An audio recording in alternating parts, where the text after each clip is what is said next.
Sebelum lanjut menonton video ini, jangan lupa subscribe dan tekan tanda lonceng notifikasi agar Anda dapat mengikuti terus setiap kiriman video dari saya. Terima kasih.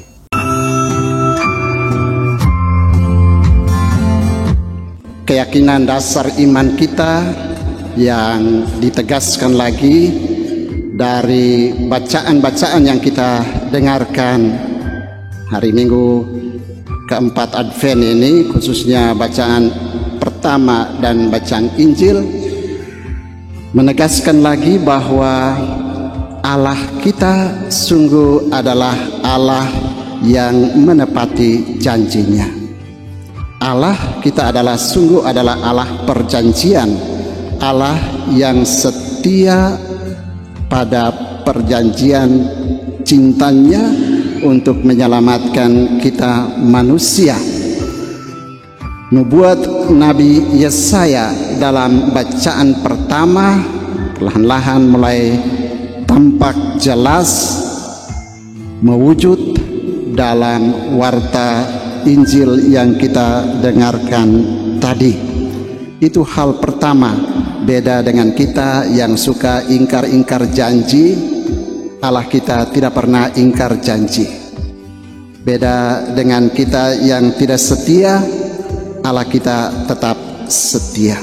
Beda dengan kita yang tidak komit, Allah kita tetap komit meskipun kita seringkali melukai hatinya, melukai cintanya, tetapi sekali Dia sudah menjanjikan untuk menyelamatkan kita, Dia mewujudkannya dengan kelahiran putranya Immanuel, Allah beserta kita. Dan perwujudan janji keselamatan itu, keselamatan Allah untuk kita manusia itu, ternyata Allah memilih orang-orang pilihan untuk ikut terlibat. Dua tokoh yang mungkin kita bisa angkat, kita renungkan pada hari Minggu keempat Advent ini. Tentu tokoh pertama adalah Bunda Maria dan tokoh kedua adalah Santo Yosef. Saya ingin memfokuskan saja kepada sikap dari dua tokoh kita ini terhadap informasi, terhadap berita yang diterima. Yang satu menerima berita, informasi, kabar sukacita. Yang lain mendapatkan berita, informasi yang kurang baik, kurang mengenakan. Kita baca Bunda Maria dalam Injil Lukas misalnya, cerita tentang ketika dia menerima kabar sukacita itu dari malaikat. Ini kabar sukacita, dia terkejut. Waktu itu di Israel sana begitu banyak gadis muda menantikan siapa yang kira-kira Tuhan pilih.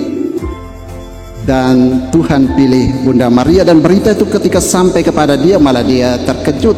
Tetapi yang bagus dari Bunda Maria adalah dia tidak segera menelan mentah-mentah itu informasi. Wah, bangga ini, saya orang pilihan ini. Tetapi Bunda Maria mengajarkan kepada kita untuk ketika menerima berita atau kabar gembira sekalipun, mesti punya sikap kritis. Bagaimana hal itu mungkin terjadi karena saya belum bersuami? Bunda ajarkan kepada kita, apalagi di zaman ini yang hoax itu begitu gencar, begitu masif di mana-mana.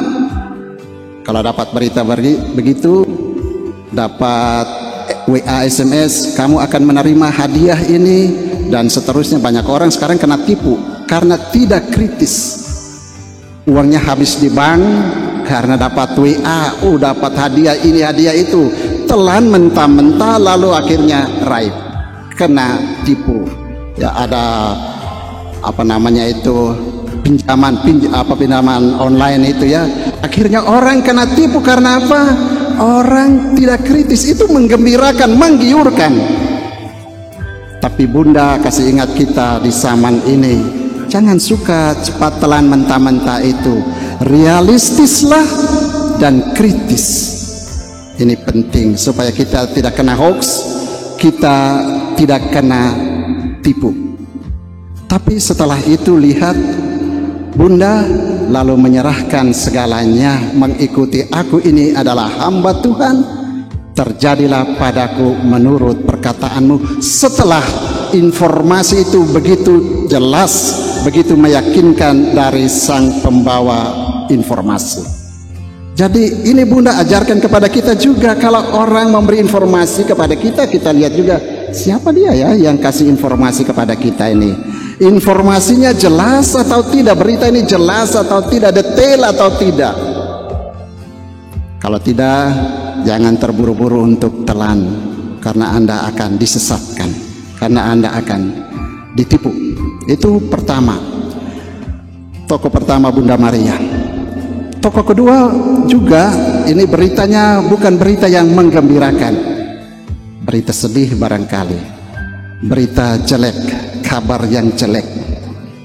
Tapi Yusuf tadi ketika menerima itu, memang sebagai manusia ya dia tentu malu dan begitu, tetapi dia mengajak kita untuk juga tidak gegabah, tidak cepat bereaksi. Kitab suci tadi mengatakan dia mempertimbangkan, dia mempertimbangkan, tapi rupanya pertimbangannya itu adalah sebuah pertimbangan rohani. Yusuf membuat yang namanya discernment, membedakan ini apakah benar ini berita jelek ini, ataukah sebenarnya ada sesuatu yang baik di balik kabar yang dalam tanda kutip jelek ini. Dan ternyata dalam keheningan hatinya ini penting, dalam keheningan hatinya untuk membuat discernment, dalam pertimbangannya roh berbicara dan menegaskan arah. Jadi Yusuf di pihak yang lain mengajarkan kepada kita, berita jelek sekalipun, kalau dapat informasi bahwa anakmu telah narkoba, kalau dapat informasi bahwa istrimu telah selingkuh, kalau dapat informasi bahwa suamimu telah selingkuh, kalau dapat informasi bahwa bapamu itu sudah korupsi, mungkin jangan cepat datang lalu tada di pintu sana, atau burung malah terbaus, atau malah belum jadi itu kamu sendiri yang malah membuatnya menjadi busuk, lebih busuk lagi. Lihat ya, Yusuf itu tidak diceritakan dia turun cari tahu betul tidak ini ya Bunda Maria sudah hamil dan begini-begini. Tidak, dia malah bukan menjadi orang yang lalu menjadi penyebar sendiri hal yang jelek itu, tapi dia mempertimbangkannya secara rohani. Dan karena dia mempertimbangkannya secara rohani, roh mengatakan kebenaran itu. Dan lihat lagi, ketika kebenaran itu diterima oleh Yusuf, dia taat dan rendah hati, berserah untuk melaksanakan rencana Allah itu. Bapak Ibu, saudara dan saudari yang terkasih, mari kita belajar dari dua tokoh kita ini, yang dalam hidup kita itu ada informasi-informasi yang berita-berita yang mungkin bagus, menggembirakan, menyenangkan, tapi jangan cepat telan, mesti realistis dan kritis. Begitu juga kalau ada hal-hal yang menyedihkan, yang menyusahkan, jangan juga gegabah untuk mengambil tindakan, tapi bawa itu dalam sebuah keheningan hati, tempatkan itu, serahkan supaya roh menunjukkan kebenaran di balik berita itu. Mungkin ada maksud lain di balik, mungkin ada rencana Tuhan di balik hal yang barangkali buruk itu. Kita berdoa, Tuhan membantu kita sekalian. Amin.